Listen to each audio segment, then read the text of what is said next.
Hello everyone, today we're gonna keep things short and simple and talk about my hopes and fears for Dying Light the Beast. I think Techland knows they fumbled Dying Light 2 in so many different ways, so this new standalone game is almost like them trying to distance themselves and start over. It's being marketed as a completely new game, so hopefully there's enough content to actually make it feel like one. Techland confirmed a little while back that the following DLC ending where you escape after killing the mother is the one that's canon. And they did say Crane was the one that spread the virus, and so I'm curious how that's gonna connect to where things are at now. Truthfully, as a diehard fan, there's a lot of questions I need answered still. I feel like in general the Dying Light lore is very convoluted, more than it's ever needed to be. And of course, with Techland being partly owned by Tencent, I'm a little concerned about the microtransactions. I just hope there's enough free skins for Crane, and I assume the cars as well. In the first game, you can find buggy skins by just casually exploring the countryside and made exploration more worthwhile. The trailer for Dying Light the Beast reveals a new Demolisher mutation, but I do hope there's some actually new zombie types as well. As everybody basically already knows, Dying Light stories have never really been that interesting, but I do hope this is compelling from a story perspective. They just really need to make the return of Kyle Crane worthwhile and hopefully give us a ton of really cool set pieces that we'll look back on. That's what I want. Since the game takes place after the main story for Dying Light 2, it would be a huge missed opportunity to not bring back Aiden at all. Many people were theorizing that the mysterious creature that's killing all those soldiers in the woods was actually Aiden, which would make sense as it's what the main story in Dying Light 2 really set up, as Aiden occasionally loses control and starts killing people. But in the trailer, if you pause at the right moment, you can see a bald zombie leaping across the screen.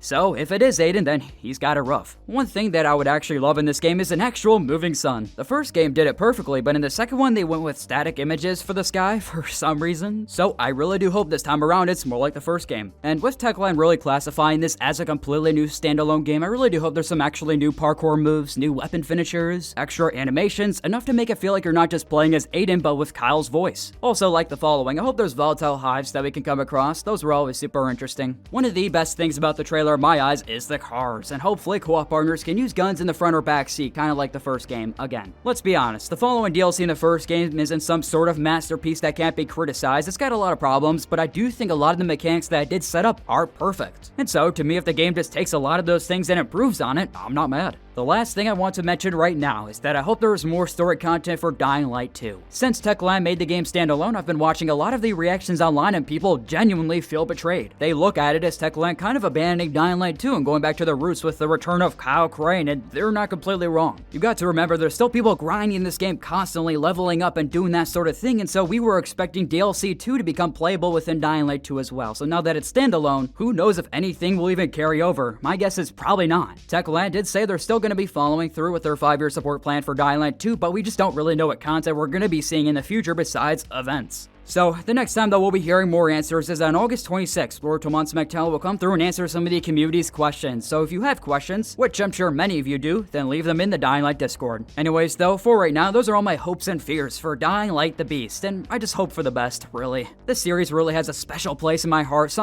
I'm really hoping Techland knows what they're doing. With that said, feel free to share all your thoughts about this all down below, and if you enjoyed, then please like the video, subscribe if you want, and stop by for the next one everyone. Cheers.